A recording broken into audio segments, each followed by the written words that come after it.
भी बड़े गोलियत, कितने भी बड़े दानव क्यों नहीं है, कितने भी बड़े पहाड़ क्यों नहीं है, परमेश्वर उनको उखाड़ने की सामर्थ्य रखता है।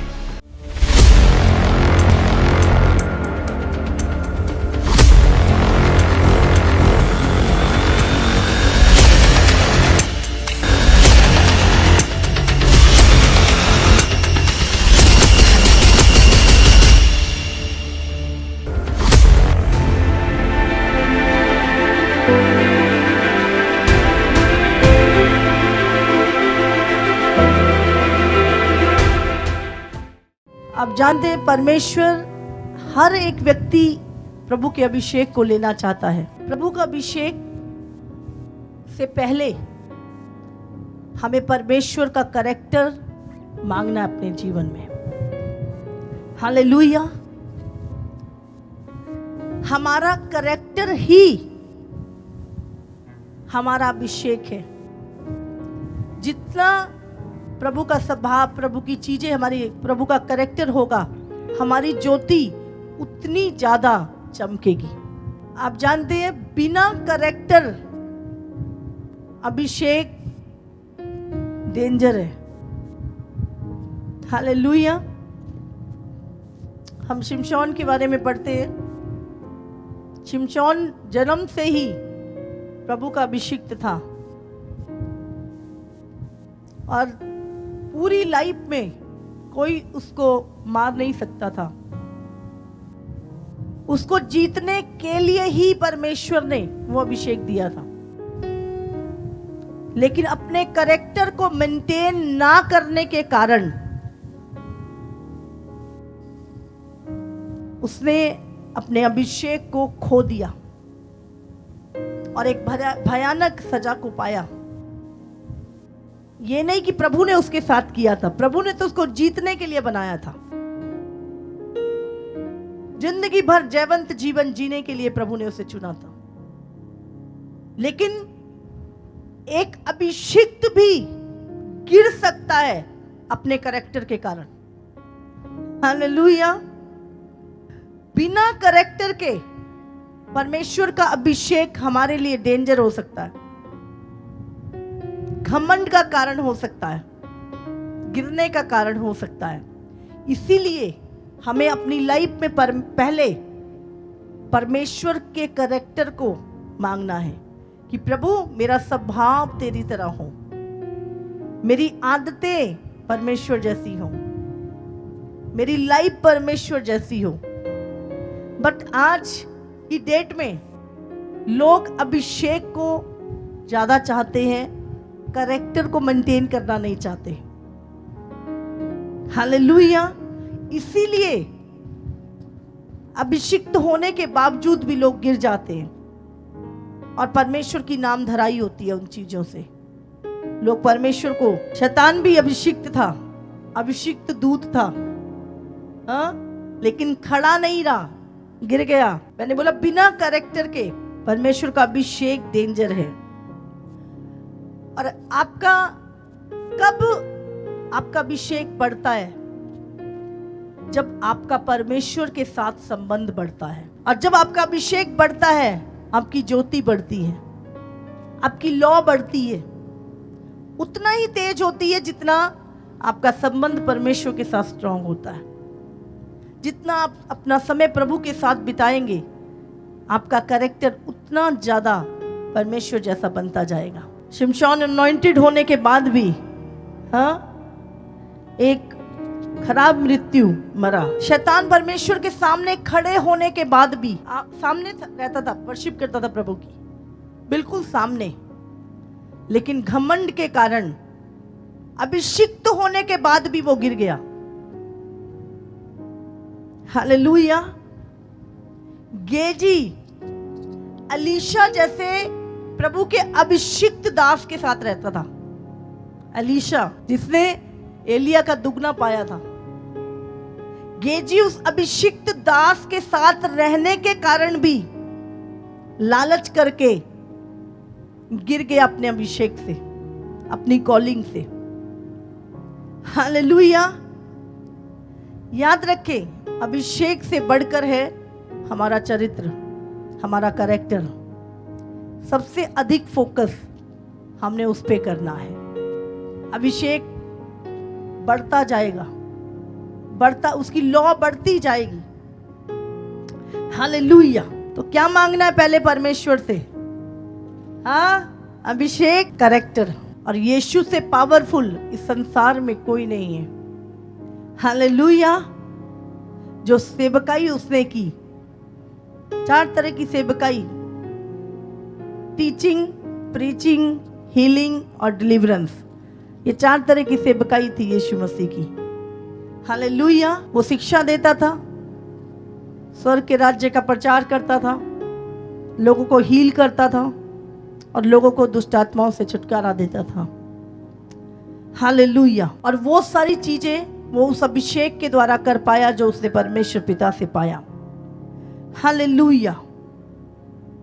कितने लोग समझ रहे हैं? आज का वचन आपने ध्यान से सुनना है, क्योंकि मैं नहीं चाहती आप प्रभु के अभिषेक को लेकर घमंड में आके गिर जाएं। मैं तो बहुत अभिषिक्त हूं।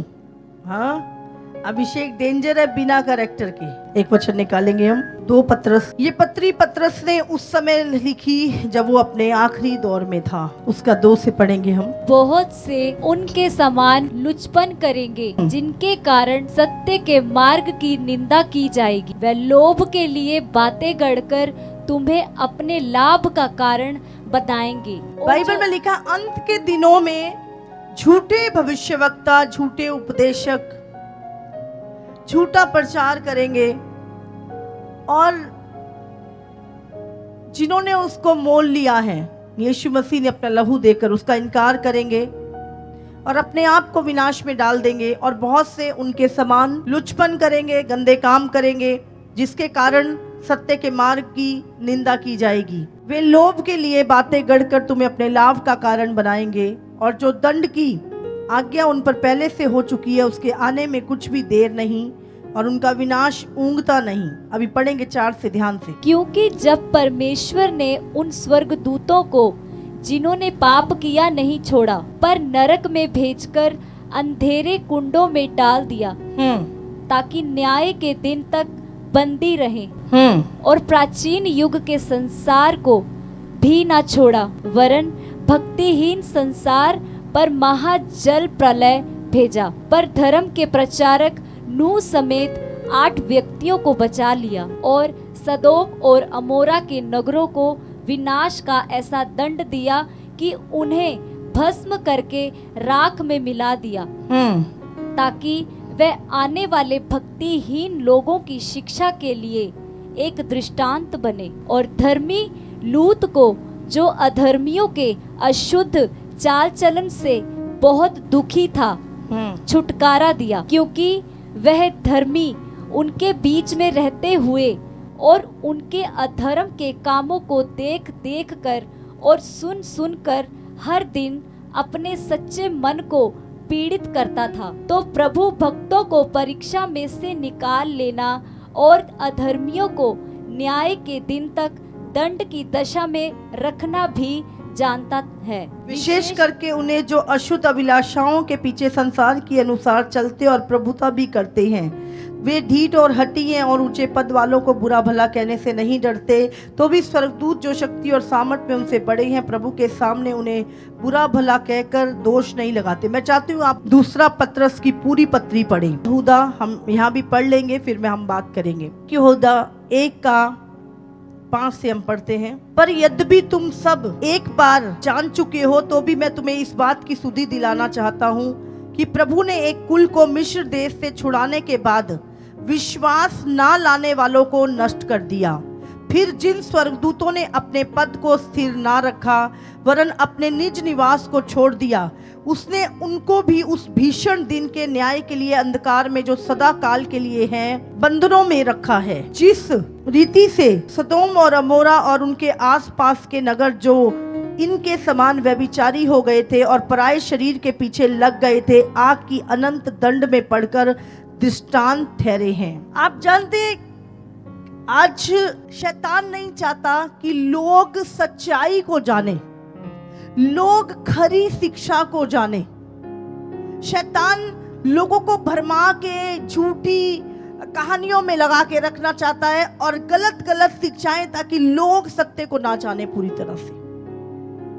बाइबल में लिखा है कि परमेश्वर ने, ये कौन से दूतों की बात परमेश्वर यहां पर कर रहा है कि जब उन्होंने अपना स्थान, अपना पद स्थिर नहीं रखा तो परमेश्वर ने उनको अंधकार में डाल दिया। यहां पर हम देखते हैं जब जो शैतान बना, वो एक समय पर परमेश्वर का दूत था, जो परमेश्वर के सामने उसकी आराधना करता था, पर घमंड के कारण वो गिरा दिया गया जब उसने कहा मैं अपना सिंहासन प्रभु से ऊंचा कर लूं। बाइबल में लिखा है वो और उसने बहुत सारे दूत अपने पीछे लगा लिए और वो धरती पर गिरा दिया गया, और इस धरती पर उसने अपना अधिकार कर लिया।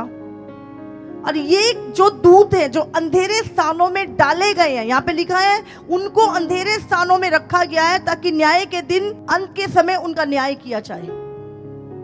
ये कौन से दूत हैं? बहुत सारे लोग बाइबल जब पढ़ते हैं, अगर आपने उत्पत्ति 6 पढ़ा हो, उसमें लिखा है कि परमेश्वर के पुत्र मनुष्यों की पुत्रियों के साथ उन्होंने विवाह किए और उनसे जो बच्चे पैदा हुए वो जाइंट्स पैदा हुए, दैत्य पैदा हुए, राक्षस पैदा हुए उनसे। और उन्होंने जब वो पैदा हुए, ये कौन थे? ये परमेश्वर के वो पुत्र थे जो परमेश्वर के साथ स्वर्ग में रहा करते थे, और इनका जो पद था वो स्वर्गदूतों से भी एक तरह से ऊंचा था। और बताया जाता है कि इनकी गिनती 200 दूतों की थी, और ये पूरी सृष्टि, पूरी पृथ्वी, पूरा हर चीज के ऊपर पहरुए थे, वॉचर्स थे। सब चीजों का ध्यान रखना, सब चीजों के ऊपर इनको अधिकार दिया गया था। इन्होंने जब परमेश्वर की, जब मनुष्य की पुत्रियों को देखा, बाइबल में लिखा है स्वर्ग में शादी ब्याह नहीं होंगे। परमेश्वर ने स्वर्गदूतों को ऐसे ही डिजाइन किया था कि उनको ठहराया था, उनके पास कोई अधिकार नहीं था इस चीज का, क्योंकि परमेश्वर ने उनको स्वर्ग में रहने के लिए, पवित्र परमेश्वर के पास उसकी सेवा करने के लिए बनाया था। लेकिन बाइबल कहती है इन्होंने अपने पद को स्थिर नहीं रखा। अगर हम इसको पढ़ें, क्योंकि जब परमेश्वर ने उन स्वर्गदूतों को जिन्होंने पाप किया नहीं छोड़ा, पर नरक में भेजकर अंधेरे कुंडों में डाल दिया ताकि न्याय के दिन तक बंदी रहें। ये न्याय होगा जो प्रकाशित वाक्य 20 में लिखा है, तब ये न्याय होगा इनका। और ये हजारों साल से टाट्रस, एक जगह जो जहां पे रोशनी पहुंचती नहीं है, इतना घोर अंधकार है, और वहां पर बेड़ियों के साथ टाइट इनको बांध के उस अंधकार के स्थान में रखा हुआ है ताकि न्याय के दिन ये खोले जाए।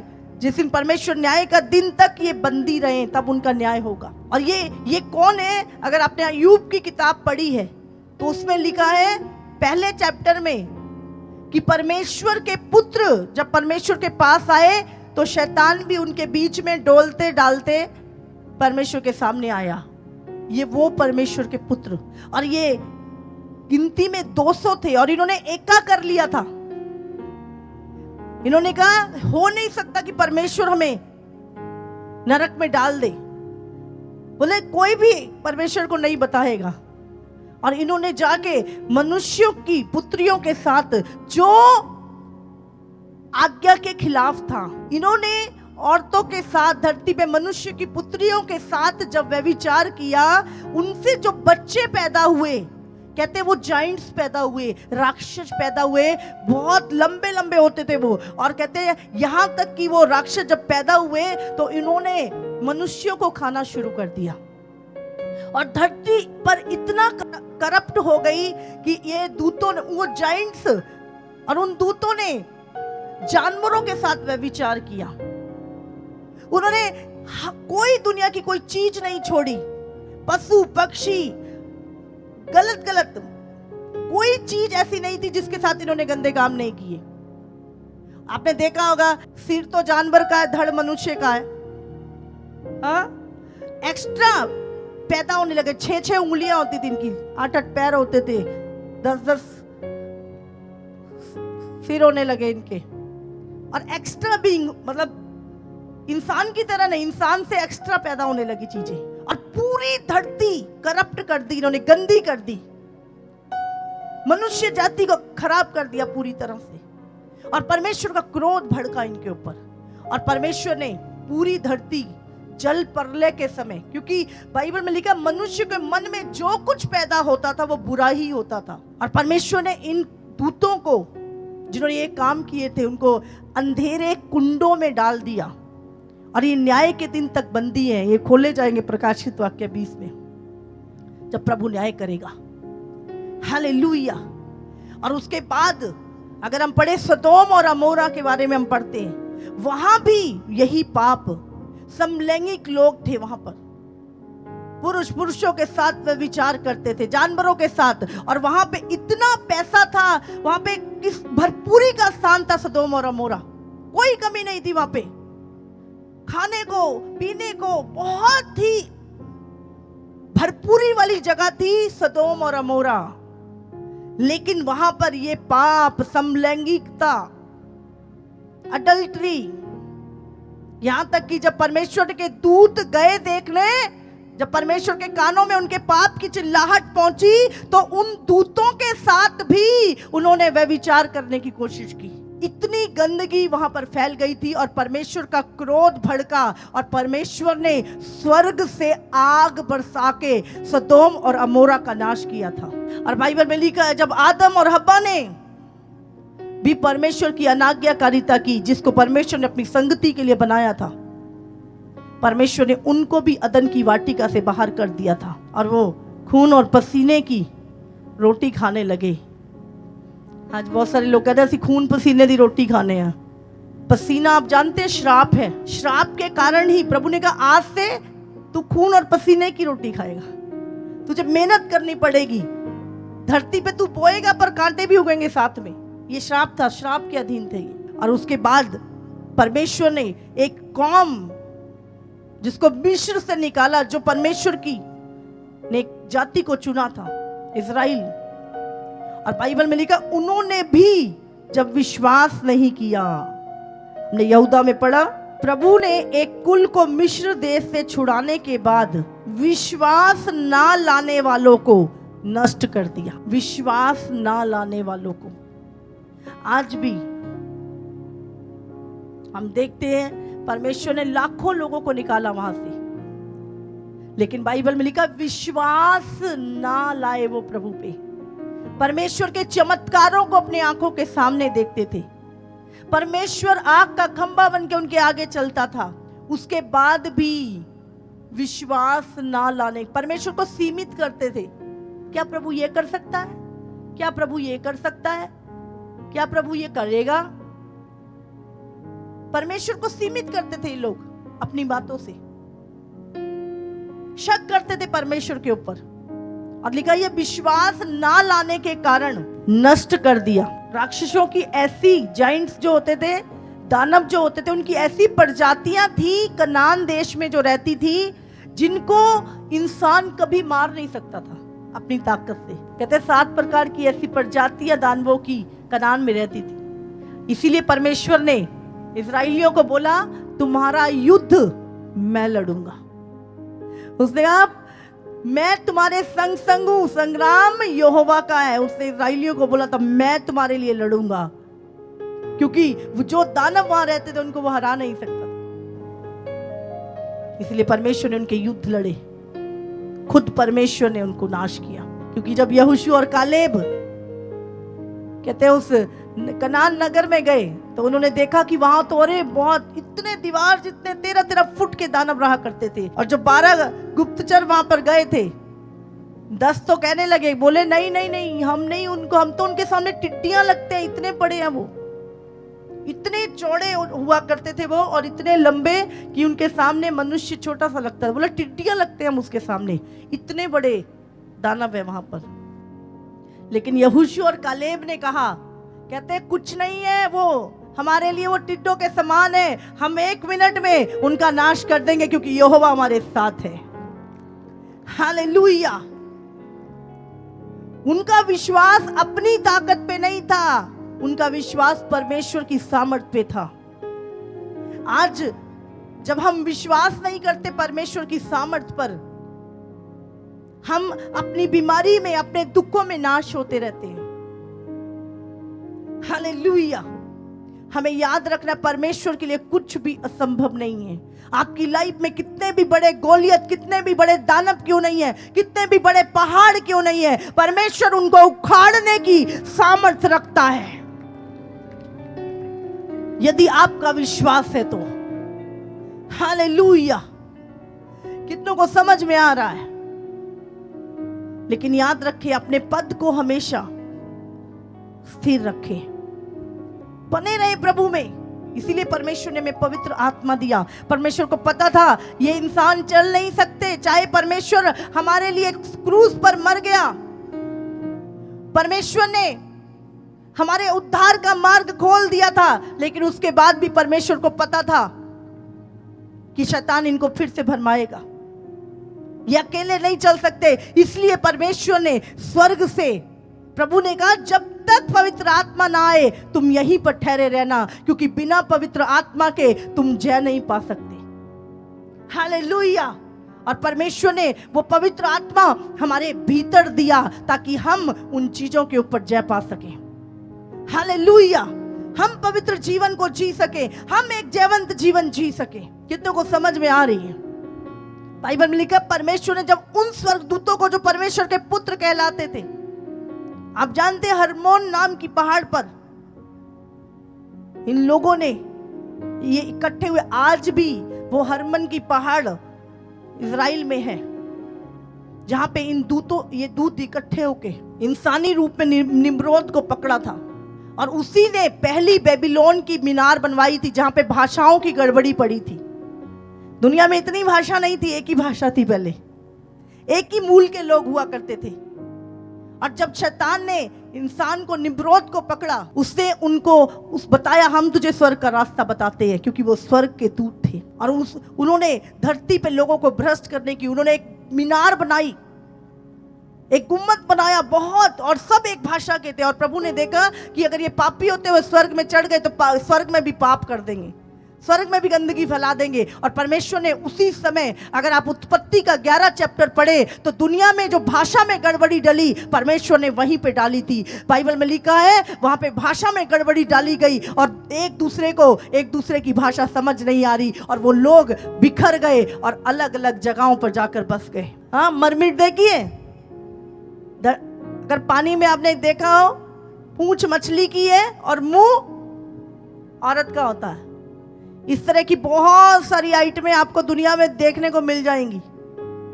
हाँ, मुंह बकरी का है, धड़ आदमी का है, सिर किसी और चीज का है, धड़ कोई और है, धड़ कुछ और है, मुंह बकरे का लगा हुआ। इस तरह की बहुत सारी चीजें आपको दुनिया में, ये गड़बड़ी, ये सिर्फ बाइबल में नहीं, और भी बहुत सारी जगहों पर इस चीज का जिक्र है जो यहाँ पर हुई थी। उनकी जो पैदाइश हुई, हाँ, दानवों, जब कहते मनुष्य के, परमेश्वर के वो पुत्र स्वर्गदूत जो एंजल थे, जब वो मनुष्य की पुत्रियों के साथ उन्होंने व्यवहार किया तो उनसे जो पैदा हुए वो जाइंट्स हुए, ऊट पटांग राक्षस पैदा होने लगे। मनुष्यों की जो प्रजाति थी वो बिगड़ गई थी। इसीलिए परमेश्वर ने नूह के समय प्रभु पूरी दुनिया के ऊपर जल प्रलय ले आया, और सारे संसार, सिर्फ 8 लोग, नूह और उसका परिवार 8 लोग बचे थे, और पूरा संसार पानी में डूबकर नाश हो गया। तभी आज दुनिया में कितने ब्लड ग्रुप पाए जाते हैं पता है आपको? 8, 4 पॉजिटिव और 4 नेगेटिव, 8 ही ब्लड ग्रुप है, क्योंकि 8 ही लोग उस जल प्रलय में बचाए गए थे। शैतान नहीं चाहता आप खरी शिक्षा को सुनो, आपको सत्य पता चले, इसीलिए वो हमें उलझा के रखता है। यीशु मसीह हमें धर्म देने नहीं आया था, यीशु मसीह हमें सत्य देने आया था, ताकि हम सत्य को जाने और आजाद हो उस अंधकार की शक्तियों से। बाइबल में लिखा है, आज भी दूत तो है। बाइबल में अगर आप इफिसियों 6 में पढ़ो तो उसमें लिखा है, तुम्हारा युद्ध लहू और मांस से नहीं, अंधकार की शक्तियों से है जो आसमान में है। अंधकार की शक्तियां कौन सी? उसमें लिखा प्रधान दूत, हाकिम, अधिकारी और सेना। ये कौन से दूत? ये वो गिराए हुए दूत थे जिन्हें परमेश्वर ने स्वर्ग से गिराया था। पर ये जो अंधकार में जो डाले हैं दूत, जो न्याय के दिन तक बंदी है, ये कौन से दूत थे? ये वो दूत थे जिन्होंने उत्पत्ति की किताब 6 में मनुष्यों की पुत्रियों के साथ गलत काम किए थे। ये वो वाले दूत हैं। आज हम सोचते हैं कि अरे कोई बात नहीं, जो मर्जी कर रहे हैं हम, जब परमेश्वर ने अपने उन स्वर्ग के पुत्रों को नहीं छोड़ा, उन दूतों को नहीं छोड़ा, जिस कौम को उसने मिस्र से निकाला था उसको नहीं छोड़ा, आदम को अनाज्ञाकारिता के कारण नहीं छोड़ा, तो आप और मैं क्या हैं? उसके प्रेम को ये मत सोचो कि परमेश्वर इतना प्रेम हमसे वो करता है, सूली पे जान दे दी, अपना लहू बहा दिया उसने हमारे लिए। पर अब सब कुछ जानने के बाद भी आप जानबूझकर पाप करते रहो, जानबूझकर यीशु के लहू को अपने पैरों के तले रौंदते रहो। इसीलिए आज हमें परमेश्वर के सामने धर्मी जीवन जीने की जरूरत है। आप जानते हैं परमेश्वर सदोम और अमोरा को नाश किया वह विचार के कारण। लिखा है वहां पे इतना पाप बढ़ गया कि उनकी चिल्लाहट स्वर्ग में पहुंच गई परमेश्वर के पास। प्रभु ने दूत भेजे, जाओ देखो। जब उन्होंने देखा सचमुच यहाँ पे तो सब करप्ट हो गए, जानवरों के साथ पाप कर रहे हैं, समलैंगिकता बढ़ गई, आज लीगल होती जा रही है। हाँ, लड़कियां लड़कियों से शादी कर सकती हैं, भाई भाई से शादी कर सकते हैं, लीगल होती जा रहा है वो पाप। ये आज का नहीं है, ये उस समय जमाने से चला आ रहा है। उस समय भी प्रभु ने इसी चीजों के कारण नाश किया था, और आज फिर से। आप जानते हैं कुछ देशों में शी और ही नहीं रह गया, हमें दो ही पता है,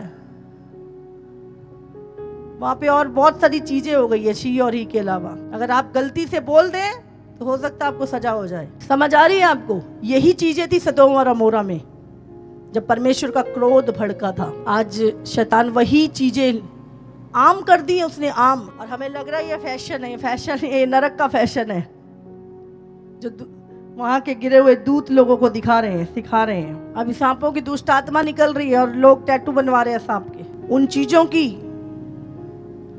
क्या कर रहे हैं? वाचा बन जाती है उन चीजों के साथ। मैं कई दिन हो गए कोई एक गाड़ी देख रही थी, इतना बड़ा अजगर बना हुआ उस गाड़ी के ऊपर। ये एंड टाइम की चिन्ह है, ये शैतान की प्रमोशन होनी है बड़ी, क्योंकि आखिरी समय है उसका, खुल के आएगा बाहर। पहले तो हम विदेशों में सुनते थे चीजों को, अभी तो यहाँ पे भी बड़े गर्व से। मैंने अपनी सहेली से शादी कर ली, मैंने अपने दोस्त से शादी कर ली, और आपने केस भी सुने हैं। हाँ, अभी यहाँ पे हरियाणा में एक केस हुआ था, उस लड़के ने एक लड़के से शादी करने के कारण अपने माँ बाप, अपनी बहन को मार दिया था, खून कर दिया उनका, पढ़ा लिखा बच्चा। ये क्या है? ये स्पिरिट है जो डेवल से चली आ रही है, जो पुराने समय से। और आज जब यह समय आ रहा है, लोग उसी वही स्पिरिट आज भी कार्य कर रही है लोगों में। रोमियो 6:4 से पढ़ते हैं, अतः उस मृत्यु का बपतिस्मा पाने से हम उसके साथ गाड़े गए, ताकि जैसा मसीह पिता की महिमा के द्वारा मरे हुओं में से जिलाया गया, वैसे ही हम भी नए जीवन की सी चाल चलें। क्योंकि यदि हम उसकी मृत्यु की समानता में उसके साथ जुट गए हैं, तो निश्चय उसके जी उठने की समानता में भी जुट जाएंगे। हम जानते हैं कि हमारा पुराना मनुष्यत्व उसके साथ क्रूस पर चढ़ाया गया, ताकि पाप का शरीर व्यर्थ हो जाए और हम आगे को पाप के दासत्व में ना रहें। क्योंकि जो मर गया वो पाप से छूटकर धर्मी ठहरा। इसलिए यदि हम मसीह के साथ मर गए, तो हमारा विश्वास ये है कि हम उसके साथ जिएंगे भी, क्योंकि ये जानते हैं कि मसीह मरे हुओं में से जी उठकर फिर मरने का नहीं, उस पर फिर मृत्यु की प्रभुता नहीं होने की। क्योंकि वो जो मर गया तो पाप के लिए एक बार मर गया, पर अब जीवित है तो परमेश्वर के लिए जीवित है। ऐसे ही तुम भी अपने आप को पाप के लिए तो मरा, परंतु परमेश्वर के लिए यीशु मसीह में जीवित समझो। इसलिए पाप तुम्हारे निश्वर शरीर में राज्य ना करे कि तुम उसकी लालसाओं के अधीन रहो, और ना अपने अंगों को अधर्म के हथियार होने के लिए पाप को सौंपो, पर अपने आप को मरे हुओं में से जी उठा जानकर परमेश्वर को सौंपो, और अपने अंगों को धर्म के हथियार होने के लिए परमेश्वर को सौंपो। परमेश्वर चाहता है प्रभु यीशु मसीह, जब हम यीशु के साथ क्रूस पर मारे गए, गाड़े गए, और तीसरे दिन उसके साथ जिलाए गए, बाइबल में क्या लिखा है, अगर हम उसकी मृत्यु की समानता में जुट जाएं तो उसके साथ जी उठने की समानता में भी हम उसके द्वारा जीवित किए जाएंगे। हालेलुया। इसीलिए अपनी देह को पाप के लिए नहीं लेकिन परमेश्वर के कामों के लिए हम जीवित रखें। अपनी अभिलाषाओं को पूरा करने के लिए नहीं, अपने शरीर के अंगों को पाप को मत सौंपो, इस शरीर से परमेश्वर की महिमा करो। हालेलुया। आप सबको जय मसीह की। इसी तरह से परमेश्वर के और सामर्थी और अद्भुत प्रकाशनों को अपने जीवन में ग्रहण करने के लिए हमारे YouTube चैनल को सब्सक्राइब करें ताकि हर एक वीडियो का नोटिफिकेशंस आप तक पहुंच सके। हालेलुया।